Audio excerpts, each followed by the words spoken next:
예, 우리 하나님 말씀 함께 살펴나가겠습니다. 자, 오늘 3월 21일이고요. 이제 강좌가 벌써 이제 152번째입니다. 바울의 행적 9번째. 그 이제 고린도전서, 오늘 이제 고린도전서를 나누게 됩니다. 교회는 성장통을 겪으며 자라간다. 교회는 성장통을 겪으며 자라간다. 이런 제목으로 또 함께 하나님의 말씀 살펴가도록 하겠습니다. 자, 현재 우리는 이 신약의 역사 중에서 이제 바울의 3차 전도 여정을 살피고 있습니다. 자, 우리는 작년 10월 말부터 이제 신약의 서론을 살피기 시작해서 좀 세례 요한의 그 활동과 더불어서 이제 예수님의 공생의 사역과 그리고 십자가 죽음, 부활, 그리고 이제 승천과 이제 성령의 임재 사건 등을 이렇게 살폈고요. 예루살렘 교회가 이제 박해를 받으면서 복음이 이제 온 유대와 사마리아와 땅 끝으로 퍼져가는 그 여정을 지금 살피고 있는데, 그 중에 이제 나중에 회심했던 이 사도 바울에 의해서 이 복음이 전파되는 세계 땅끝으로 흘러가는 그 여정을 살피고 있습니다. 그래서 1차로 갈라디아 지역을 전도를 했었고, 또 2차로 이제 유럽 지역인 마케도니아와 아가야 지역을 이제 전도한 그 여정을 살핀 거죠. 그래서 지난주 이 바울의 2차 전도 여정의 그 마지막 부분을 우리가 이제 살피게 된 겁니다. 그래서 바울은 2차 전도 여정의 그 마지막인 이 고린도에서 해당해서 이제 원래 처음에 이제 강론을 시작을 하죠. 어디를 가든 이제 그렇게 시작을 했다가 유대인들이 이제 반대에 부딪혀서 이제 사실 계속되지 못하고 나중에 이제 그 사도행전 18장을 참고해 보면 디도 유스도라고 하는 그 집회 장소를 옮겨서 이제 그 활동을 했었습니다. 그래서 바울이 고린도에 머무는 동안 사실 뭐 이 성령 하나님의 직접적인 위로를 받아야 될 만큼 유대인 그 반대자들이 끈질긴 그 저항과 위협을 받았음에도 불구하고 1년 반을 이제 고린도 지역에 머물면서 이 고린도 교회를 개척해낸 겁니다. 마지막에는 이제 유대인들에 의해서 갈리오 총독에게 고발까지 되지만 위기를 이겨낼 수 있었죠. 그래서 유대교 회당장이었던 그 그리스보가 오히려 예수를 믿게 되면서, 그래서 이제 이 사람을 중심으로 유스도, 아굴라, 브리스길라, 또 글로에, 뭐 스데바나, 가이오, 에라스도 이런 사람들이 이제 고린도 교회 안에서 이제 제자로서 성장하고 자라가게 됩니다.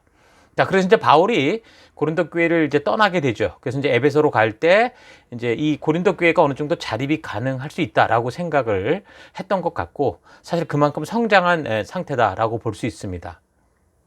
자, 그런데 이제 바울이 그렇게 해서 이제 다시 이제 그 이 복음 전도의 출발지 안디옥을 갔다가 그렇게 마치고 이제 다시 이제 3차 여행을 시작을 해서 이 1차 갈라디아 지역을 살펴보고 그리고 에베소로 이제 와서 이제 활동을 시작을 하지 않았습니까?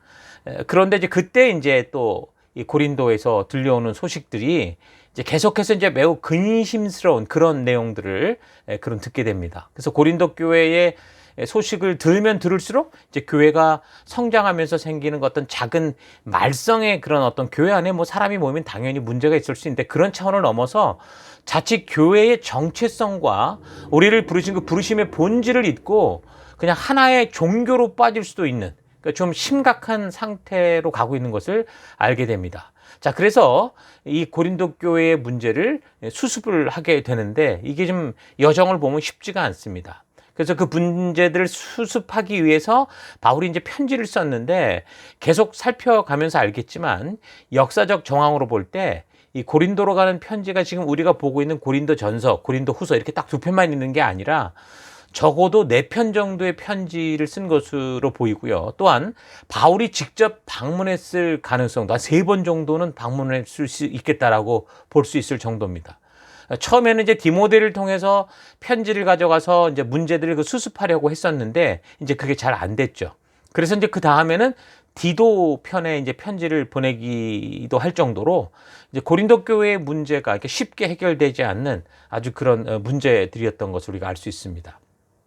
자, 이런 걸 볼 때 그래서 이 서신의 기록 목적은 일단 고린도 교회가 겪고 있는 그 교회 내의 어려운 문제들에 대해서 하나님 나라 백성답게 살아가는 그 성경적 가치, 이 문제를 어떻게 이걸 다루어 가야 되는가 라는 성도에 나아갈 바를 이제 알게 해서 그들이 이제 바르게 하나님 백성답게 우리가 번을 받은 이 땅, 어두운 땅, 음란한 땅, 욕심에 가득 찬 땅 속에서 어떻게 살아가야 되는가라는 것을 권면하기 위해서 이제 적은 것을 우리가 알 수 있죠. 그래서 이 문제들을 오늘 이제 살펴나가겠지만 고린도 교회에서 발생했던 여러 문제들을 보면 결국 그 이제 정리를 해보면 결국 예수 그리스도로 말미암아 이제 우리가 새 언약 백성이 됐잖아요. 그러니까 성도들이 새 언약 백성이 돼서 이제 옛 사람은 죽었다. 그러니까 옛 사람의 가치로부터는 완전히 죽고 새로운 하나님 나라 백성으로 태어난, 그래서 하나님 나라의 법도와 규례와 그 명령의 가치를 따라 살아가야 되는 하나님 나라의 백성답게 살아가야 되는데 여기서 지금 혼란과 오류들이 있다라는 건지 알 수 있습니다. 그러니까 지금도 성도된 우리가 예수로 말미암아 이제 옛사람이 죽고 완전히 하나님 나라의 새 사람으로 태어났다라고 우리가 그렇게 말을 하는데, 그런데 여전히 우리는 우리가 그렇게 살아오고 태어나고 자라왔던 이 세속 사회와 그리고 여전히 뭐 우리가 과거부터 맺어왔던 그 관계, 옛 관계 속에서 그렇게 살아가야 되니까 구원 이후에도 변화되지 않는 그런 우리 주변의 삶들, 이 현실에서 어떻게 하는 거예요? 그 하나님 나라 백성으로서의 가치, 그 법도와 규례와 명령을 통해 이 세상이 주는 그런 방법이 아니라 하나님의 방법을 통해 하나님이 알게 하시는 하나님의 의도를 따라 바르게 살아가야 되는데 그게 쉽지 않은 거죠. 우리가 어떻게 새로 태어났으면 아주 새로운 땅으로 가면 되는데 그게 아니라 살던 그곳에서 그 모습 그대로 살고 있으니까 이게 쉽지 않더라는 겁니다. 자, 그래서 이제 세상에서나 벌어질 만한 그런 일들이 이 교회 안에서까지 비일비재하게 벌어지고 있는 경우가 많죠. 그러니까 세상의 가치가 교회로 이렇게 밀려 들어와서 그런 세상의 가치가 오히려 하나님 말씀보다 더 앞서는 그런 경우도 많습니다. 그래서 심지어는 목사들까지 막 개입된 무슨 성적인 문제들이 종종 발생하기도 하고, 또는 뭐 교회를 무슨 개인 기업처럼 자녀들에게 세습을 하는 그런 경우도 있고, 또한 뭐 동성애와 같이 하나님의 법도와 규례가 완벽하게 금하고 있는 세속의 그런 음란한 가치들을 이 성도들과 목사들이 나서서 옹호하고 받아들여야 된다, 그렇게 주장하는 그런 일들도 생기고 있는 거죠. 이제 밖으로부터 이제 받는 영향력들이 교회 안으로 들어오기도 하는데, 교회 안에서도 영적인 삶이 뭐냐, 이걸 가지고도 큰 혼란을 겪고 있습니다. 그러니까 바울이 전도하는 곳에서 말씀대로 순종하며 그 하나님의 그 마음 그대로를 전할 때 하나님께서 그 바울이 전하는 바가 사실이다라는 것을 증명하시기 위해서 주권적으로 주도하시는 그 영적인 은사, 뭐 표적, 이런 현상들을 뭐 개인의 어떤 영적인 실력이고 뭐 어떤 특별히 방법을 아는 사람들이 행할 수 있는 어떤, 또는 어떤 신앙의 수준인 것처럼 착각하는 일들이 지금 교회 안에서도 수없이 벌어지고 있습니다. 그러니까 부름받은 증인, 전도인의 삶을 살면서 전하라신 말씀 그대로 전하는 그 일선, 최일선에서 순종할 때 나타나야 되는 그런 은사를 마치 무슨 뭐 특별한 방법으로 이거를 체험할 수 있다, 뭐 이런 식으로 해서 너무도 이제 그 무리한 집회를 만들고 수련회 이런 걸 통해서 막 억지로라도 성도들로 하여금 심지어 그런 그런 은사를 흉내내게 하기 위해서 뭐 할렐루야를 빨리 해라, 뭐 아무튼 무슨 이렇게 세상에서도 막 그런 뭐 이상한 주문을 외우다가 이상한 소리를 하는 것 같은 그런 식으로 막 억지 은사 체험 이런 것들을 하게 하는, 그래서 그런 게 진짜 신앙인 것처럼, 그렇게라도 경험하는 게 마치 신앙의 성숙인 것처럼 착각하게 하고 있는 게 교회의 현실인 거죠. 그러니까 증인된 존재의 의미를 말씀으로 알아갈 이 교회에서 복을 추구하고 그 다음에 백성으로서 우리가 보냄을 받은 곳에서 순종해야 될 때 왕이신 하나님께 다 미루는, 기도를 통해 금식을 통해 다 미루어 버리는, 그게 마치 참 신앙인 것처럼 오해하게 하는 그런 일들이 지금 교회 안에 비일비재하게 벌어지고 있는 거죠. 자, 그러니까 고린도 교회에서 발생한 문제들을 살펴보면 오늘날 지금 우리 사회나 교회들 속에서 여전히 벌어지고 있는 그 현상들이 지금 사실은 보니까 이 고린도 교회, 이 처음 교회가 시작된 이곳에서부터 이미 있었다라는 것을 우리가 깨닫게 될 겁니다. 이미 사형이라는 판결을 받을 만큼 우리를 볼 때 완악하고 패역했습니다. 죽음에 떨어졌습니다. 그런 우리를 어떻게 한 거예요? 하나님께서 전적인 사랑과 은혜로 예수 안에서 새롭게 태어나게 하셔서 하나님 나라 백성 삼아주시고 그리고 하나님의 자녀가 되게 하셨는데, 이제 그렇게 우리의 신분이 죄인에서 의인으로 바뀐 것과 그 다음에 이 하나님의 백성으로서 하나님의 백성답게, 그러니까 의롭게 살아가는, 이거는 굉장히 좀 다르죠. 쉽지가 않은 겁니다. 그래서 우리를 구원하신 하나님께서 그 백성들에게 직접 주신 그 말씀, 그 법도, 규례, 명령 속에 담긴 이 하나님의 그 의도, 하나님이 온전한 뜻을 우리가 만나는 거듭남. 그래서 하나님 나라의 백성다운 이 가치로, 이 말씀으로 무장되지 않으면 우리는 분명히 죄인에서 의인이 됐음에도 불구하고 언제라도 넘어질 수 있는 그런 존재라는 겁니다. 자, 그래서 하나님이 주신 말씀, 법도와 규례와 명령이 담고 있는 이 하나님의 의도를 바르게 아는 거, 이게 너무 중요한데, 그래서 우리는 이 고린도 전서나 후서, 이런 식의 편지, 그러니까 이제 이런 식의 편지가 우리가 이미 살핀 데살로니가 후서 같은 경우가 그렇고요. 그다음에 앞으로 살필 갈라디아서, 빌립보서 같은, 그러니까 바울이 어떤 교회 속에 문제가 생겨서 그걸 말씀의 가치로 교정하는, 뭔가 잘못된 것을 바르게 하나님의 말씀을 적용하는 이런 고린도 전후서나 데살로니가 후서, 갈라디아서, 빌립보서 이런 걸 통해서 우리가 하나님의 의도가 무엇인지를 좀 정확히 아는 그런 안목을 배울 수 있습니다. 그래서 이번에 우리가 살피는 고린도 전후서를 통해서도 그런 안목을 우리가 잘 길러갔으면 좋겠습니다. 자, 그래서 이제 고린도전서는 성도들의 교회 생활이나 이 사회 생활 속에서 일어나는 이 여러 가지 그 민감한 그런 문제들에 대한 이 바른 성경적 가치, 하나님의 그 바른 의도를 전하는 사도 바울의 답변들, 그게 이제 고린도전서의 고린도로 표현하는 첫 편지인 거죠. 그래서 우리는 이 고린도에서 발생하는 문제들을 통해서 오늘날 우리 교회들이 또 성도들이 하나님의 백성으로 태어나서 성장하면서 겪게 되는 성장통과 같은 이런 문제의 원인들을 우리가 분명히 좀 잘 분별하고 살펴서 오늘날 우리가 이 고린도 사회와 비슷한 이런 사회를 살아가면서 어떻게 우리가 구체적으로 빛된 자녀로, 증인으로, 하나님의 백성으로 믿음의 길을 걸을 수 있을까, 이런 지혜를 우리가 얻을 수 있게 될 겁니다. 자, 그렇다면 고린도 교회에서 발생한 문제들이 무엇이었는지 살펴보도록 하십시다. 자, 이렇게 발생하는 문제를 잘 파악하려면 먼저 이제 그 고린도 지역의 특성, 그 역사적 상황들을 잘 살펴봐야 되는데, 이미 우리가 뭐 지난번에 사도행전을 살펴오면서 이미 고린도 지역의 어떤 역사적 배경들, 이런 것들은 이미 몇 번을 언급했습니다. 그러니까 그것들 잘 기억하면서 우리가 본문을 살펴나가도록 하십시다. 자, 첫 번째, 고린도에서 일어난 문제들 중에 가장 첫 번째 문제는 파벌 문제였습니다. 1장 11절, 내 형제들아, 글로에의 지편으로 너희에 대한 말이 내게 들리니 곧 너희 가운데 분쟁이 있다는 것이다. 그러니까 고린도에서 바울이 사역을 마치고 떠나올 때 아까 잠깐 얘기를 한 것처럼 누굴 좀 교역자나 지도자로 이렇게 남겨놓은 게 아니라 바울의 뭐 선교팀이 사실 거의 함께 그냥 에베소로 떠나왔죠. 심지어 뭐 브리스길라나 아굴라 같은 그런 사람도 그렇게 같이 왔지 않습니까?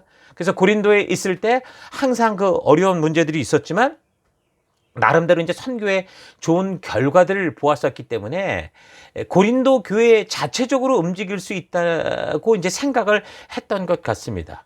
그래서 이제 다른 지역과 달리 사실 이 고린도에서는 1년 반 정도를 가르쳐 놨으니까 이제 스스로 자립하는 게 가능할 거라고 이제 생각을 했던 거죠. 자, 근데 우리가 이제 잠깐 뭐 선교 같은 데를 다녀와도 보면요, 그곳에서 만난 분들 뭐 길어야 뭐 일주일 정도밖에 안 되는데 그렇게 참 만나서 서로 이렇게 사랑을 나누고 정을 주고 그러다 보니까 그 잠깐의 만남을 가지고 헤어지는데도 굉장히 아쉬워하고 안타까워하는 걸 볼 수 있잖아요. 근데 이제 이 고린도에서 이제 바울이 헤어진 거 거의 1년 반이나 그렇게 함께 있다가 그렇게 이제 그 이 교회를 맡은 목사와 같은 사람이 그냥 이제 교회를 이제 떠나게 되니까 굉장히 허전했을 수 있겠죠. 근데 그런 어느 날 새로 힘을 주는 사역자가 왔는데 그게 바로 이제 이미 살폈던 아볼로 같은 사람입니다. 그러니까 아볼로가 그곳에서 이제 예수를 믿지 않는 유대인들과 말씀을 가지고 변론을 해서 예수가 그리스도다라는 사실을 증거해서 할 말이 없게 만들 정도로 지금 바울과 같은 역할을 한 거잖아요. 그러니까 교회의 덕을 세우는 그런 존재가 됐잖아요. 그러니까 그동안 바울 이후에 고린도 교회에 이제 특별한 그런 리더가 없을 때는 몰랐는데, 그러니까 성도들이 이제 아볼로 같은 사람이 와서 사역하는 걸 보면서 바울이 있었을 때가 생각이 나고, 또 그래서 이제 아볼로가 주는 영향력들이 있으니까 아볼로를 중심으로 이제 교회가 더 힘을 얻었던 것 같아요. 근데 이런 과정에서 모두가 다 그렇게 한 마음과 한 뜻이 된 게 아니라 바울과 뭐 아볼로를 비교하는 그런 일들도 생겨나게 된 거죠. 개척교회에서 처음 이제 교회를 시작하면서 그 처음부터 어려움 속에 함께 했던 그런 사람들은 뭐 함께 이끌었던 교역자나 또 그곳에서 함께 어려움을 겪었던 성도들이나 서로를 아끼는 그 특별한 그 마음들이 있죠. 그러니까 자기에게 참 은혜와 진리를 심어줬던 이 교역자에 대한 그 애정이 좀 각별한 면이 있습니다. 그래서 그런 교회로 두 번째로 부임하는 교역자들이 보면 항상 그 어려움을 겪는 걸 보거든요. 그러니까 바울이 처음 개척할 때 그렇게 힘겹고 어렵게 함께 그 정말 그 딱딱한 땅을 갈았다고 그 어려운 이 상황 속에 정말 기경을 하고 털을 심은 이런 사람들이 생각할 때 그 뒤에 이제 아볼로가 와서 나름대로 사역은 잘하는 것 같은데 그래서 사람들에게 관심을 받게 되니까 좀 뭔가 좀 이렇게 얄미운 생각이 든다고 그럴까요? 그런 것도 있었던 것 같아요.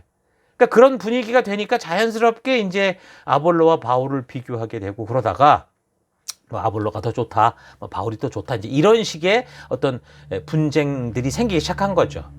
분명히 지금 이런 얘기가 나오는 걸 봐서는 이런 분위기가 분명히 그런 것에 좀 강하게 치우쳤다라는 걸 볼 수 있죠. 그러니까 어떤 사람들은 이제 바울이나 아볼로나 뭐 사실 뭐 예수님의 12제자도 아니고 뭐 이름도 사실 별로 없는 그런 무명 전도자가 아니냐. 그러면서 이제 자신들은 예수님의 수제자고 지금 뭐 이 초대교회에 어떻게 보면 실제 리더라고 할 수 있는 베드로가 최고라고 생각한다. 그런 식으로 해서 사실은 그곳에 오지도 않고 있지도 않았던 이 베드로를 추종하는 베드로파도 생겼습니다. 그러니까 이제 어떤 사람들은 뭐 이런 상황들을 보면서 우리가 무슨 사람을 따르냐, 예수님을 따라야지. 그러면서 그리스도파가 또 생긴 거죠. 그러니까 이런 식으로 크지도 않은 고린도 교회 안에 뭐 바울파, 아볼로파, 베드로파, 뭐 그리스도파 이런 식으로 이제 파벌이 생겼던 겁니다. 근데 어떤 면에서는요, 이런 현상은 헬라 문화로 볼 때는 좀 자연스러운 현상이기도 하거든요. 왜냐하면 원래 그리스 사람들에게는 어떤 철학파에 속했다라는 게 흉거리가 아니고 자기의 자긍심을 주는 그런 문화적 측면이 있었던 거죠. 그래서 이제 이런 현상들이 처음에는 이런 차원에서라고 생각을 했는데 나중에는 이게 좀 더 이제 심각하게 돼서 파벌이 정해지고 막 사람들이 뭐 이렇게 갈라지는, 나뉘어지는 분리되는 이런 어려운 상황까지 가는 그런 상황이 된 겁니다. 자, 그리고 이제 두 번째 문제는 페류나에 관련된 것이었습니다. 5장 1절 너희 중에 심지어 음행이 있다함을 들으니 그런 음행은 이방인 중에서도 없는 것이라 누가 그 아버지의 아내를 취하였다 하는도다. 그러니까 자기 아버지가 뭐 재산이 있었겠죠. 늙음하기 아주 젊은 여자를 첩으로 이제 데리고 살았던 것 같은데 그 아버지가 돌아가시니까 이제 아들이 사실 호적상 그 어머니 관계가 되는 젊지만 어머니가 될 수밖에 없는 아버지와 관계를 가져왔던 이 여자와 살더라는 겁니다. 자, 그래서 바울이 이런 분류는 야, 믿지 않는 세상에서도 있을 수 없는 일이라고 좀 호통을 치는 거죠. 우리가 좀 살폈던 것처럼 헬라, 로마 문화 자체가 음란했다고 그랬잖아요. 그리고 고린도 같은 경우 더 그랬다고 그랬죠. 그런 음란한 문화가 자연스러운 그런 고린도 지역이었기 때문에 뭐 그런 문화에서도 사실 아버지의 후처를 뭐 첩을 아들이 뭐 취한다 이런 거는 용납지 않았다. 그런 문화라고 볼 수 있는데 교회 안에서 어떤 사람이 이런 일을 벌였다라는 겁니다. 요즘 우리 시대의 성문화 같은 경우도 지금 너무 개방되어 버려서 도를 넘어선 것을 뭐 당연한 것으로 여기고 있는 그런 시대죠. 그래서 세상의 그런 성적인 문화가 교회 안으로도 자꾸 이렇게 스물스물 들어오고 있습니다. 요즘도 그 개방된 성문화를 즐기는 그 문화 속을 살아가는 이 현실을 보면 아무리 지금 우리 아이들을 어려서부터 교회 안에서 말씀으로 거룩하고 순결한 백성으로 교육하며 이렇게 자라나게 한다고 해도 대부분 학교를 가면 특히 뭐 대학이나 이런 사회로 들어가면 이게 다 무너지는 걸 봅니다. 모두가 다 그런 것에 대해서 개방돼 있고 너무 쉽게 생각하고 그렇게 즐기지 못하는 게 바보라고 생각을 하니까 심지어는 요즘에 중고등학생 심지어 국민학생들조차 이런 음란의 심각성을 모르고 마치 무슨 이 시대 문화인 것처럼 이렇게 행하는 경우가 많은데 이제 바로 그런 상황이 이제 고린도 교회, 고린도 지역의 문화적 상황이었고 그런 문화가 고린도 교회 안으로까지 영향력을 미치는 그런 상황이었다라는 거죠. 당연히 이런 상황에서는 여러 성적인 범죄들이 나타나기 마련인데 그래서 이제 6장 후반부를 보면 같은 비슷한 문제를 또 세 번째로 지적한 그 문제가 여러 심각한 성적인 범죄들이 있었다라는 거를 지적을 하거든요. 6장 9절 불의한 자가 하나님 나라를 상속받지 못하리라는 것을 여러분은 알지 못합니까? 착각하지 마십시오. 음란한 자나 우상을 숭배하는 자나 간음하는 자나 남창 노릇을 하는 자나 동성연애를 하는 남자나 도둑질하는 자나 탐욕을 부리는 자나 술 취하는 자나 남을 중상하는 자나 남의 것을 약탈하는 자들은 하나님 나라를 상속받지 못할 것입니다. 이렇게 말하거든요. 그러니까 그 당시 고린도 지역 자체가 항구 도시고 국제 무역이 좀 성행하는 그런 상업의 중심지, 무역의 중심지라고 그랬잖아요. 그러니까 다시 말해서 돈 많은 사람들이 오고 가는 그런 도시였기 때문에 우상 숭배, 성적인 부도덕이 아주 유명했죠. 그래서 이 고린도 전성기에는 남자들 창남이라고 하죠. 이 남자들까지도 몸을 파는 그런 일들이 굉장히 흥황했었다. 그런 기록이 있습니다. 그러니까 지리적으로 이제 그리스 본토와 펠로폰네소스 반도를 잇는 그런 지역이고, 그 또한 에게해와 이오니아, 그러니까 터키와 그리스 사이의 그 해를 에게해라고 그러고, 이 그리스와 이탈리 사이의 이오니아라고 그러잖아요. 거기를 연결하는 그런 지역이었기 때문에 무역이 발달해서 이제 경제적으로 아주 부유한 도시였지만, 이제 이런 도시에도 빈부격차가 너무 심했고 굉장히 부도덕하기로 이제 이름이 높았던 그런 도시였죠. 이미 몇 번 얘기를 드렸죠. 그래서 전에도 얘기를 했지만 고대 어느 작가의 글을 참고하면 어떤 사람이 그 시대도 고린도 사람 같다 그러면 성적으로 완전히 지저분한 그런 사람을 두고 하는 말이다. 그렇게 묘사하는 것이다. 그렇게 말한 적도 있죠. 근데 고린도가 이런 도시였는데, 근데 이제 고린도 교인들 중에서도 이런 문화, 이런 성적인 문화에 쉽게 빠져 있고, 그래서 심지어 창녀, 매춘부들과도 성적인 관계를 가지는, 그러니까 그 시대 문화를 그대로 따라 살아가는 그런 사람들이 있었다라는 것을 알 수 있는 거죠. 그 당시 고린도 도시의 음란함을 뛰어넘는 시대가 바로 오늘 우리가 살아가는, 특히 선진국이라 불리는 이런 시대 속의 나라들이죠.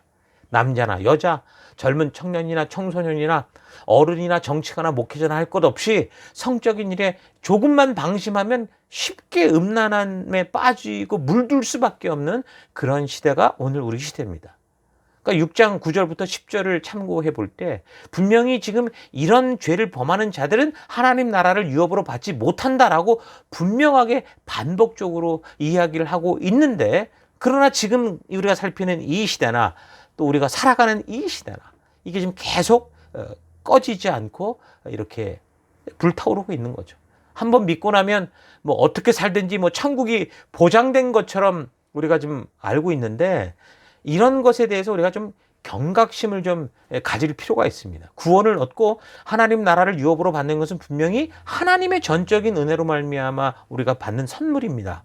그런 믿음의 결과지만 지금 말씀하는 이 6장 이 구절을 통해 볼 때 절대 우리가 그렇다고 해서 그것으로 우리가 뭐 천국이 보장됐다 이렇게 말할 수 있는 건 아니다라는 사실을 바울의 말을 통해서도 우리가 분명히 알 수 있는 거죠. 음행, 혼전 성관계, 우상숭배, 간음, 탐색, 남색하는 자, 도적이나 탐욕 부리는 자, 술 취하는 자, 모욕하는 자, 속여서 뺏는 자들은 하나님 나라를 유업으로 받지 못한다. 계속 이 사도 바울이 아주 강하게 강조하고 있는 것을 잘 기억할 수 있길 바랍니다.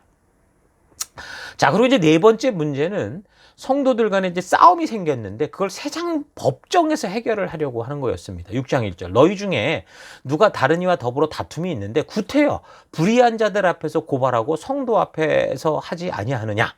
그러니까 성도하고 성도 사이에 이권이 개입되어서 어떤 송사가 생겼는데 이 문제를 가지고 일반 세상 법정에 고발을 했다라는 거예요. 하나님의 법 안에서 하나님의 뜻을 따라 해결하는 게 아니라, 하나님의 뜻으로 판단받는 게 아니라 세상에 고발을 하고 세상에 이렇게 막 까발린다고 그러나요? 세상에 다 보여주는 그런 일들이 있었다라는 거죠. 근데 이 재판의 문제도 우리가 조금 좀 문화적으로 또 생각해야 되는 건, 아테나나 고린도인의 습관과 관습을 보면 원래 이 사람들이 작은 일도 그런 식으로 재판을 통해서 해결하는 그런 문화를 가지고 있었습니다. 뭐 오늘날 우리도 뭐 웬만하면 막 이제 전부 이제 법으로 싸우고 난리가 나죠, 지금. 그런 비슷한 분위기입니다. 그때는 베마라고 해서 재판소가 있었습니다. 그래서 문제가 생기면 뭐 그곳에 가서 이제 해결받는 게 이제 일상화된 어떤 생활 패턴이었죠. 그래서 이런 세상의 문화적인 게 그냥 교회 안으로 그대로 들어온 거죠. 왜냐하면 그 시대, 그런 시대 속에서 살아왔던 그 문화에 살던 사람들이니까 교회 안에서 문제가 생겨도 그걸 가지고 이제 세상에 가서 그렇게 하니까 도저히 하나님께 영광이 되는 게 아니라 이 막 교회에 누를 끼치고 복음 전파에 어려운 일을 만드는 일이 생긴 겁니다. 참 안타까운 게 이런 소식들이 지금 우리 신문지상, 요즘 우리 신문지상 속에서도 종종 교회들의 모습으로 이렇게 보도되는 경우가 많이 있습니다. 대부분 보면 교회가 뭐 돈에 관련, 재정에 관련된 또는 아까 말한 세습에 관련된 뭐 여러 가지 그런 일들로 세상 법정으로까지 갑니다. 그러니까 최근 유독 많이 발생하는 성폭력, 뭐 사기, 성추행 뭐 이런 거. 그래서 한국 교회 안에서 일어나는 이 비윤리적인 범죄들로 인한 문제로 인해서 이걸 갖고 세상 법정으로 끌고 들어가서 온 이 나라에 그냥 이것을 다 그냥 보도하고 알게 하는 그런 싸움들이 벌어지고 있는 거죠. 참으로 오늘 이 시대 교회들이 이 경각심을 가지고 이 고린도 교회에서 발생했던 이 똑같은 문제들을 보면서 우리가 이거 어떻게 바른 이 성도의 다운 삶을 살아갈 수 있을까 우리 찾아가는 그런 시간이 될 수 있으면 좋겠습니다. 자, 5번째 문제는 결혼하는 게 옳으냐 뭐 아니냐 이런 것 때문에도 문제가 생겼습니다. 7장 25절 처녀에 대하여는 내가 주께 받은 계명이 없으되, 그러니까 자기가 주께 받은가 하나님 말씀 법도와 규례와 명령 속에 뭐가 없다라는 겁니다. 없지만 주의 자비하심을 받아서 충성스러운 자가 된 내가 의견을 말하노니, 자기 생각을 말한다 그 말입니다. 내 생각에는 이것이 좋으니 곧 임박한 환난으로 말미암아 사람이 그냥 지내는 게 좋다. 그러니까 우리가 들으면 무슨 결혼을 하냐 마냐 뭐 해라 마라 이게 뭐 말도 안 되는 소리인데, 바울이 그 과거에 그때 복음을 전할 때 이제 예수님의 재림이 곧 올 거라는 그 소식을 늘 전했잖아요. 그러니까 곧 오신다는 거 알았어요. 그러니까 바울이 이때만 해도 자기가 죽기 전에 예수님이 임재하실 거라고 생각을 했습니다. 그렇게 믿었었어요. 그러니까 이제 곧 그런 다가올 그 이 재림의 환란이 이제 올 건데, 그렇게 되면 아직 결혼하지 않은 사람들 굳이 뭐 그렇게 뭐 결혼을 해서 그렇게 뭐 어려워질 필요가 있겠냐, 이제 그런 식으로 얘기를 한 거죠. 이건 기독교의 중요한 어떤 교리, 성경이 말하는 교리가 아니라 그냥 바울의 사견이었습니다. 결혼을 하지 말라는 게 아니라 예수님의 재림이 임박했으니까 뭐 임박한 그 이 재림 때에 나타나는 현상이 전쟁과 환란과 이런 건데, 이런 환란을 이기고 깨어있기 위해서 믿음의 길에 방해되지 않는 게 좋지 않겠냐라는 취지에서 순전히 자기 생각으로 그렇게 이제 결혼은 안 하는 게 좋을 것 같다. 이제 그렇게 의견을 말했는데, 이제 그거를 마치 이제 교리처럼 만들어서 뭐 결혼을 할 수 있냐 파, 뭐 결혼할 수 없다 파, 뭐 이런 식으로 이제 그렇게 문제가 된 거죠. 자, 그리고 6번째 문제는 우상의 제물에 관한 문제였습니다. 8장 4절. 그러므로 우상의 제물을 먹는 일에 대하여는 우리가 우상은 세상에 아무것도 아니며 또한 하나님은 한 분밖에 없는 줄 아노라. 그러니까 고린도에 그 창녀가 1000명이나 되는 아프로디테 여신전이 있었다고 그랬죠. 그곳에 가서 제사 드린답시고 동물 한 마리씩 끌고 가서 이제 제물로 바치는 거죠. 그리고 나서 그들의 행위는 창녀들과 음란한 짓을 하는 거였습니다. 그러니까 그렇게 좋지 않은 의도를 가지고 신전에 동물을 바치면 제사를 드리고 난 다음에 그것은 이제 신전에 관련된 사람들이 그걸 갖고 먹고 사는 거예요. 근데 얼마나 그 양이 많았으면 신전에 소속된 그 1000명이나 넘는 창녀들도 다 먹고 남아서, 또 거기에 관련된 종사자들도 얼마나 많았겠습니까? 그들도 다 먹고 남으니까 이제 그걸 갖고 시장에다 내다 판 거죠. 그러니까 고린도에 있던 아프로디테 신전에서 종교라는 명목하에 그 1000명의 그 창녀들이 종교 행사 뭐 그런 식으로 오면 전부 성행위를 하는, 이게 유행처럼 번져 있어서 그 도시 사람만이 아니라 그 돈 많은 사람들이 그 왔다 갔다 하면서 거기서 그냥 좋아라 하면서 그냥 그렇게 이제 그런 일들을 벌였던 거죠. 근데 이제 이런 음란한 면이 매우 심각했기 때문에 아까 말한 것처럼 고린도인 같다 그러면 굉장히 부도덕하고 막 음란한 그런 사람을 두고 하는 말이라고 했었는데, 이제 그렇게 그런 일들이 벌어지고 있는 그런 신전에서 나온 것들을 우리가 먹어야 되냐 말아야 되냐 이런 얘기가 나온 거죠. 그러니까 아마 가정의 아내들 같은 경우는 이런 게 더 싫었을 것 같아요. 이런 문화에 질려 있을 것 같지 않습니까? 그런데 이런 음란한 행위를 위해서 가져다가 신에게 바쳤던 그 고기를 창녀들이 먹다 남아서 그렇게 판 거를 사다가 먹는 걸 보니까 정말 찝찝한 거죠, 한마디로. 그래서 이런 게 옳으냐, 옳지 않냐 이런 문제 때문에 이제 또 이제 다툼이 벌어진 겁니다. 뭐 오늘날로 말하면 제사 음식이라고 해서 여전히 믿는 사람들로 하여금 혼란을 주고 있는 그런 현상과 같다고 볼 수 있겠죠. 자, 그다음에 이제 7번째 문제는 몇몇 이 바울의 반대파가 바울이 이제 사도가 아니다, 이런 식으로 이제 또 이상한 주장을 한 겁니다. 9장 1절. 내가 자유인이 아니냐, 사도가 아니냐, 예수 우리 주를 보지 못하였느냐, 주 안에서 행한 나의 일이 너희가 아니냐, 다른 사람들에게서 내가 사도가 아닐지라도 너희에게는 사도니 나의 사도됨을 주 안에서 인친 것이 너희다. 그러니까 갈라디아 지역에서 나타났던 문제들과 사실 이렇게 같은 거거든요. 그러니까 보니까 바울은 12사도들에 속한 것도 아니고 박해자였다가 어느 날 갑자기 이 사람이 제멋대로 자칭 사도다라고 하는 이런 것들을 이제 이 사람들이 들고 인신 공격을 한 거죠. 근데 이게 그냥 단지 오늘 뭐 악성 댓글을 단 것처럼 뭐 그냥 그런가 보다 이렇게 넘어갈 수 있는 그런 문제가 아니었습니다. 왜냐하면 이게 복음의 뿌리까지 흔드는 그런 문제였거든요. 왜냐하면 바울이 위대해서가 아니라 바울이 지금 하나님의 이 온전한 뜻을 전한 어떤 진리의 통로였잖아요. 그러니까 이 사람이 그렇게 말을 다 했는데 근데 이 사람이 가짜다 그러면 하나님의 진실한 진리까지 다 어떻게 되는 거예요? 가짜가 되는 거잖아요. 큰 문제였었죠. 오늘날도 이 몇몇 교회 이런 속에서 학생운동 주도하면서 마치 사도 바울처럼 행동하던 그런 목사들이 가는 사건에 빠져들고 또 돈과 세습과 같은 일을 하면서 교회와 지금 사회로부터 지탄을 받게 되는 경우가 있었는데 그렇게 되면 어떻게 됩니까? 그동안 그런 사람들을 통해 받았던 은혜를 받고 자라왔던 세대들이 어떻게 되는 거예요? 다 무너지는 거예요. 저들이 전했던 이 도전을 조고 하나님의 뜻이라고 생각했던 모든 것들이 다 어떻게 된 거예요? 의심을 받게 되는 거죠. 오늘날 그래서 목사들의 권위가 지금 다 땅바닥에 떨어져 버렸습니다. 그로 인해서 복음의 문이 닫히고 목사들을 통해 말씀하시는 어쨌든 강단을 통해 말하는 하나님의 이 진정한 뜻까지도 어떻게 되는 거예요? 가치 없이 취급당하고 우습게 여겨지고 그래서 결국은 이 시대가 영적인 혼란으로 빠져들고 있는 거죠. 그 이유로 지금 몇 번을 얘기했지만 사탄이 리더를 그렇게 공격한다고 그랬잖아요.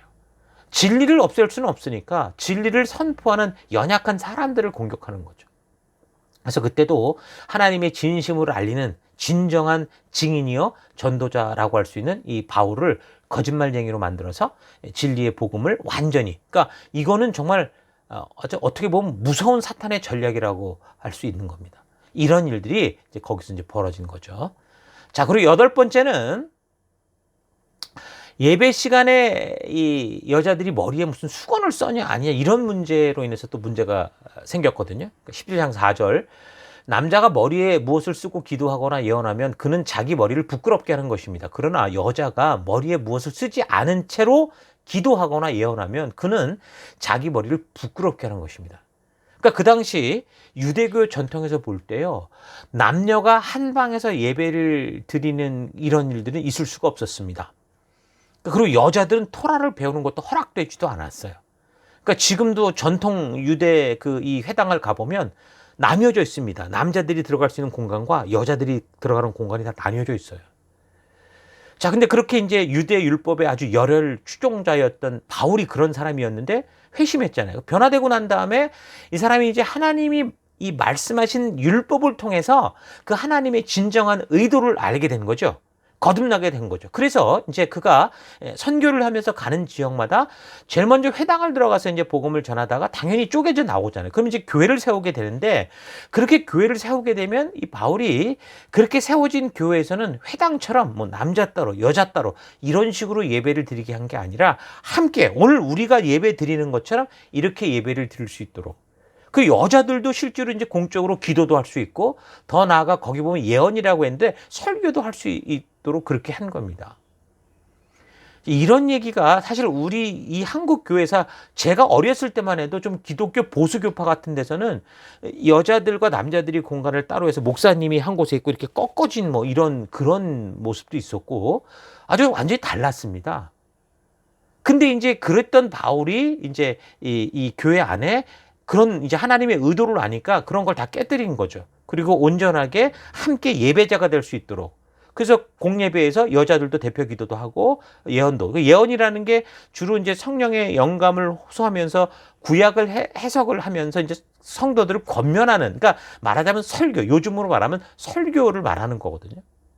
그러니까 말 그대로, 그러니까 모든 사람이 그렇게 할 수 있겠다는 것은 예수님이 하신 그 명하신 대로 모든 사람을 제자로 세우려고 했던 거죠. 그래서 하나님이 부르신 증인되게 하는 그런 일들을 그 교회 속에서 할 수 있도록 그렇게 한 겁니다. 그래서 이제 고린도 교회도 그런 식의 교회 모임을 가졌을 건데, 그런데 이제 그렇게 자유를 얻은 고린도 교회 여자들이 뭐 전부는 아닐지 모르지만 그런 모임에서 이제 너무 과하게 어떤 도를 지나친, 그러니까 질서를 무너뜨리는 과한 행동을 하게 된 것으로 보입니다. 그래서 이런 문제들이 이제 공예배로 모일 때 이제 막 발생하게 되면서 예배가 이제 무질서하게 되는, 그래서 이제 아주 이게 큰 문제가 되는 그런 일들이 생겼던 거죠. 자, 그리고 이제 9번째는 예배 후에 하는 공동 식사. 그러니까 오늘날로 말하면 성만찬 같은 거로 이제 문제가 생겼습니다. 11장 21절. 이는 먹을 때 각각 자기의 만찬을 먼저 갖다 먹으므로 어떤 사람은 시장하고 어떤 사람은 취함이라. 그러니까 왜 이것이 문제가 되냐 하면, 공동 식사를 교회에 무슨 예산을 가지고 준비하는 게 아니라, 그러니까 여유가 있는 부자들이 음식을 대부분 이제 장만을 해오는 거죠. 그래서 그걸 가지고 좋은 의도에서 한 가족처럼 이제 나누어 먹을 수 있도록 그렇게 했던 건데, 그런데 이제 가져온 사람들은 내가 준비해서 가져온 거니까 뭐 그냥 뭐 자기가 주인이니까 그냥 먼저 먹기도 하고, 뭐 그러다가 뭐 포도주는 그때 당시 먹었으니까 마시기도 하고, 그러다가 취하기도 하고. 그러니까 어떤 사람들은 전혀 뭐 먹지도 못하는 그런 일들도 발생하게 된 겁니다. 주의 만찬, 그러니까 예수님이 명하신 이 만찬을 위해서 모였는데 실제로는 각자 자신의 만찬을 즐기는 그런 식으로, 그래서 주님의 희생을 기념하고 기억하며 우리 지체들과 함께 사랑을 나누는 그런 이런 모임이 아니라 이게 좀 이상하게 돼버린 거죠. 가져온 부자들은 뭐 문제가 없었겠지만 가난한 사람들은 사실 이거 줘야 먹는 거 아닙니까? 그러니까 얻어먹는 것도 불편한데 그런 일이 뭐 술 취해가지고 뭐 전혀 뭐 이런 일도 없고 뭐 먹든 말든 뭐 신경도 안 쓰고 이런 일 한두 번이지, 그런 일이 계속되니까 이게 뭐 예수님의 최후의 만찬을 기억하며 정말 진정한 교회로서 우리의 사명을 되새기는 그런 의미가 다 없어져 가는 거죠. 그러니까 어떤 사람들은 예수님의 그 사랑을 기억하기는커녕 아무것도 먹지도 못하고 오히려 배고픈 채 그냥 집으로 가는. 그래서 어떤 사람들은 그냥 많이 먹어가지고 그냥 연땅 취해가지고서는 뭐 혼자 은혜 받았다고 떠들고, 이런 문제들이 발생한 거죠. 그래서 이렇게 지체들 간의 교제를 깨뜨리는 만찬 끝에 이제 성만찬 의식이 이제 얼마나 위선적이고 무의미한가, 이제 이런 일들이 발생하게 됐던 겁니다. 이런 문제였었죠. 자, 그리고 이제 11번째 문제는 좀 제일 심각했던 문제라고 볼 수 있는데요. 성령의 은사의 문제였습니다. 13장 1절. 내가 사람의 방언과 천사의 말을 할지라도 사랑이 없으면 소리나는 구리와 울리는 꽹과리가 되고. 자, 고린도 교회가 그렇게 빨리 성장했던 것은 말씀이 바르게 전해지는 곳에서 성령 하나님의 역사로 신령한 그런 은사들이 나타나니까 사람들이 이제 막 호기심에 몰려왔기 때문이죠.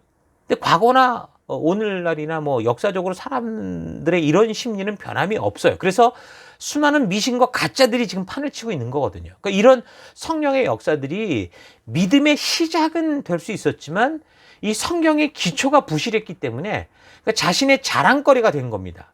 그래서 이제 이걸 가지고 남을 정죄하고 판단하는 일들이 생기고, 또는 서로 뭐가 더 좋은지 자랑하는 그런 식이 되어버렸죠. 아마도 바울이 고린도에서 사역할 때 이런 이 성령의 은사, 역사, 표적 이런 것들이 많이 나타났었기 때문에 아까 말한 이른바 바울파라고 하는 이런 사람들, 그런 것에 많이 훈련됐고 그런 것들을 보았던 이런 사람들이 아마도 이런 은사에 대해서 잘못 사용하는 경향이 좀 강하지 않았을까, 그렇게 우리가 생각해 볼 수 있습니다. 특별히 방언을 하는 이런 문제로 인해서 이제 일이 불거졌죠. 그러니까 다른 은사들은 잘 이렇게 보이는 게 아니잖아요. 그러니까 보이는 은사라고 하면 방언의 은사 같은, 뭐 예언의 은사 같은 그런 거였단 말입니다. 근데 바울의 후임으로 이제 아볼로가 갔었었는데, 이 아볼로가 성경과 역사를 잘 알았잖아요. 그래서 이제 아주 이 성경을 근거로, 말씀을 근거로 설교를 아주 잘했는데, 근데 바울이 있을 때 나타났던 그런 성령의 그런 역사들, 이런 것들이 잘 생기지 않았던 것 같아요. 그러니까 아볼로 같은 경우 아마 방언도 아마 못했을 거고, 성령도 못 받았다고 이렇게 생각을 하니까 이제 이 사람들이 이 아볼로를 은근히 무시하는 그런 일들이 생긴 거죠. 그래서 결국은 아볼로는 아마도 이 문제 때문에 그 고린도 교회를 떠날 수밖에 없었던 것 같아요. 그래서 사도 바울이 있는 에베소로 이제 건너가게 되거든요. 이런 이야기들이 이제 바울에게 들려온 거예요. 그러니까 아볼로가 가서 직접 얘기를 한 거겠죠. 또 아까 그 이미 들었던 얘기 중에 한 통로 중에 하나니까. 그러니까 참 기가 막히고 코가 막힌 일이 벌어지는 겁니다. 이게 뭐 자기 능력이 아니라 우리가 바르게 말씀의 통로가 되고 증인이 될 때 성령께서 일하신 그런 걸 가지고 사람이 자기 건 것처럼 판단하고 그것으로 겉으로 드러나 보이는 뭐 방언의 은사들 이런 것만 가지고 교회를 혼란하게 하니까 그런 걸 주도하고 이끌었던 바울의 입장에서 얼마나 기가 막히겠습니까? 그러니까 교회라는 공동체를 건강하게 하시기 위해서 교회 덕을 세우기 위해서 성령께서 행하시는 성령의 사역을 자신의 것들로 착각하고 심지어 그것을 어떤 자신의 영적인 레벨로 이렇게 생각을 해서 사람들을 정죄하고 판단하고 교회 분란을 일으키는 그런 문제, 이런 것들이 발생한 거죠. 이것 때문에 고린도로 보내는 이 편지의 많은 분량이 이 문제를 두고 이야기를 합니다. 우리에서 보통 고린도전서 12장을 뭐 은사장이다, 뭐 13장은 사랑장이다 그렇게 말을 하는데요. 사실 12장부터 14장까지 이 내용이 한 내용입니다. 이 은사 문제 때문에 적혀졌던 바울의 이야기입니다. 그래서 은사와 관련하여 어떤 문제들이 이 고린도에 있었는지 여러분 계속해서 이 한 주간에는 그런 문제에 대한 부분을 잘 살펴볼 수 있기를 바랍니다. 자, 그리고 마지막 11번째, 부활에 관한 문제였습니다. 15장 13절. 만인 죽은 자의 부활이 없으면 그리스도도 다시 살아나지 못하셨으리라. 그러니까 이거는 이미 뭐 데살로니가에서도 생겼던 일들이었었죠. 이 고린도 이 아테네 지역 사람들은 마지막 날 육체가 부활한다라는 걸 잘 받아들이지 못했었습니다. 왜 그런가 하면 그리스는 고대로부터 철학의 전통이 있었잖아요.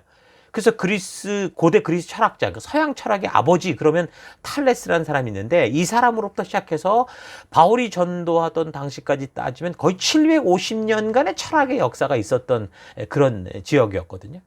그러니까 철학의 아버지라고 한 탈레스 이후에 뭐 많은 제자들, 뭐 그중에 유명한 프로타고라스, 소크라테스, 플라톤, 아리스토텔레스 이런 많은 철학자들이 있었습니다. 그래서 철학을 하는 많은 이유들이 있는데 뭡니까? 무엇보다 죽음의 문제가 해결되지 않고 그 죽음에 대한 것을 생각하면서 철학을 하게 되는 거죠. 그래서 사람들은 철학을 하면서 나름대로 그 죽음의 문제를 자기들 식으로 어떤 해결을 할 수 있는 어떤 그런 방법을 찾았던 거죠. 어떻게 해결했냐면 영이라는 게 있고 육이라는 게 있는데 영은 선한 거고 이 육은 악한 거다. 이 선한 영이 약한 물질적인 요소 육체에 갇혀 있는 게 우리가 지금 살아가는 모습인데 근데 이게 이제 죽음을 통해서 이게 해방되는 거다. 그러니까 죽음은 두려워할 게 아니고 피할 것도 아니고 우리가 이제 환영할 만한 이유일 수도 있다. 그래서 우리 비로소 자유롭게 되는 거다. 이런 식으로 결론을 내리고 미화시킨 거죠. 그 죽음의 문제를 그렇게 다 해결했다 생각을 하고 자부심을 갖고 있었는데 바울이 전하는 복음을 들어볼 때 어때요? 그리스도의 재림에 대해서 말하면서 그때 그 육체가 다시 부활한다고 하니까 이게 완전히 혼란할 수밖에 없게 된 거죠.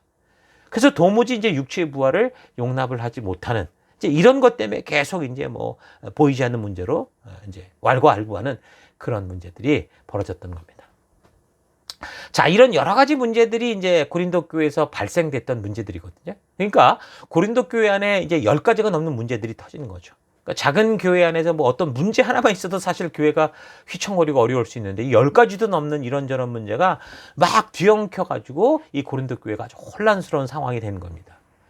바울이 근데 이런 이 소식을 그럼 어떻게 이걸 들었느냐 하면 보면 이제 처음에 이미 우리가 1장 11절에 읽었던 것처럼 글로에라는 사람 편에 들었다라고 얘기를 하고 있고 그리고 고린도에서 사역을 하다 조금 전에도 얘기했던 에베소로 이 아볼로에게서도 들었고 또 얼마 있다가 고린도 교회에서 스데바나, 뭐 부드나도, 그다음에 아가이고 이런 사람들을 에베소로 보냈어요. 왜냐하면 아볼로를 다시 모셔가려고 왔던 사람들이 있었는데 또 이 사람들이 또 고린도 교회 사정을 그렇게 얘기를 해준 거고 또 한 가지는 이제 고린도 교인들이 이런 문제가 해결되지 않으니까 바울에게 편지를 써서 도대체 이런 문제를 어떻게 해결됩니까? 라고 어떤 답장을 보낼 수 있도록 그렇게 한 거죠. 그래서 이런 여러 경로를 통해서 사도 바울이 고린도 교회 사정들을 이제 소상하게 알게 되면서 파악을 하고 그래서 이제 답장을 보내는 게 바로 이 고린도 전서 이 말씀입니다. 그래서 이 고린도전서를 읽을 때 지금 말씀드린 이런 문제들, 이런 상황들을 알고 읽으면 더 많은 것을 우리가 바르게 좀 볼 수 있는 눈이 생길 겁니다. 오늘날 이 교회 안에서 벌어지고 있는 많은 문제들이 단지 오늘날 처음 생긴 게 아니라 성경의 역사를 자세히 살펴보면 이미 교회가 처음 생성되던 그 당시에도 벌어지고 있었던 일이다라는 사실을 우리가 알게 되죠. 자, 그렇다면 우리가 이런 문제들을 성경을 통해 지금 우리가 그래서 배워야 되는 거고, 그래서 성경을 읽어야 되는 거. 그래서 오늘날에도 그래서 이런 일들이 발생될 것인데, 이 성경을 통해 배워서 이런 문제가 반복되지 않을 수 있도록 그렇게 해야 되는 게 우리의 역할입니다.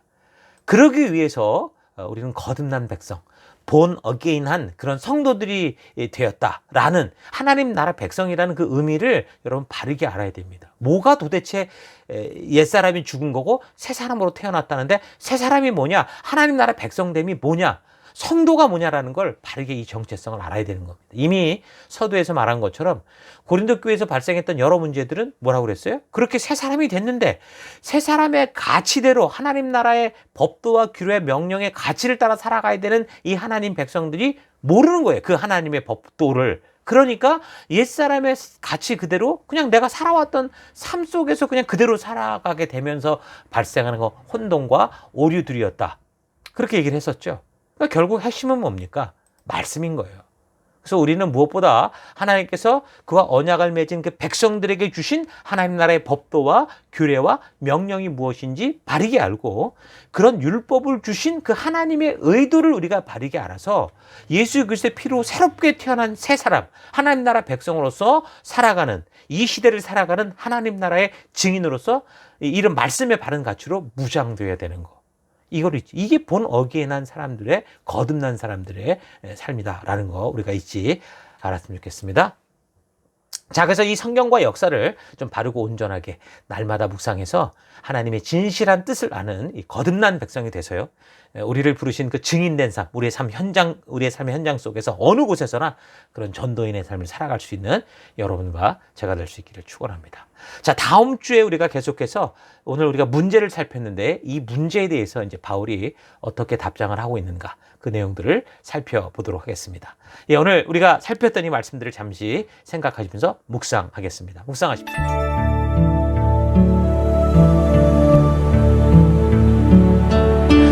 예, 사람이 사는 곳에는 항상 여러 가지 이유들로 문제가 발생합니다. 자, 그렇다면 사람이 모인 이 교회도 마찬가지죠.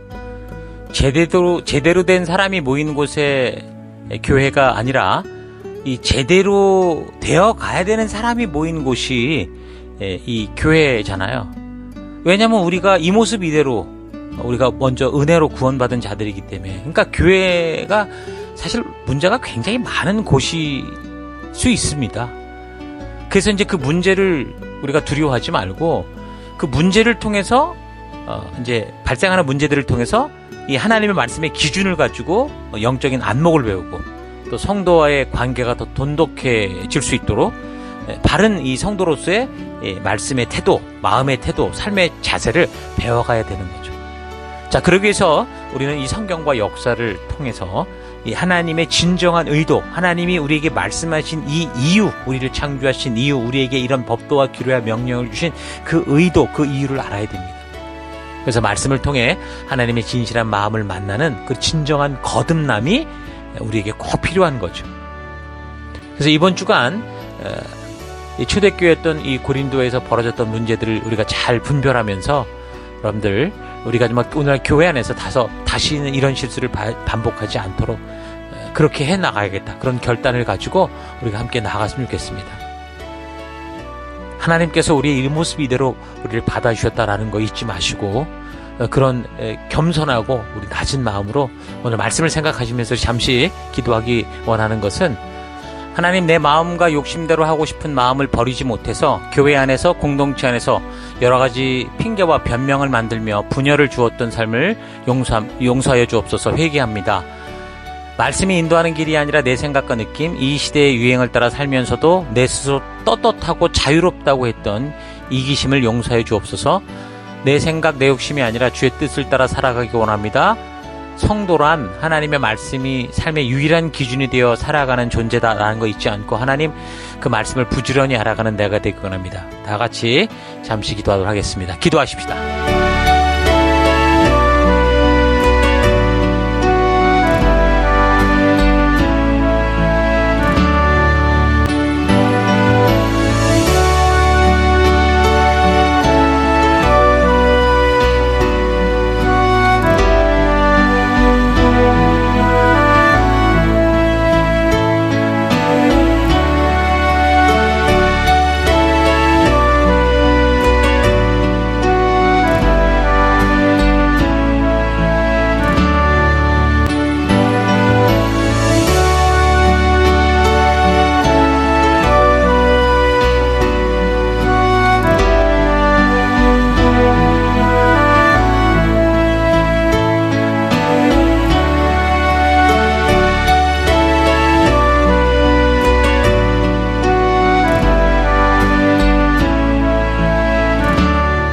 하나님께서는 나를 사랑하셔서 나를 위해 목숨 주시고 생명 주시며 나를 구원해 주셨는데, 하나님 그렇게 구원받은 나이면서도 내 마음과 욕심대로 하고 싶은 마음을 버리지 못해서 교회 안에서, 공동체 안에서 여러 가지 핑계와 변명을 만들며 하나님 주님이 주신 길로 가는 게 아니라 분열의 길을 걸었던 것을 회개합니다. 용서해 주옵소서.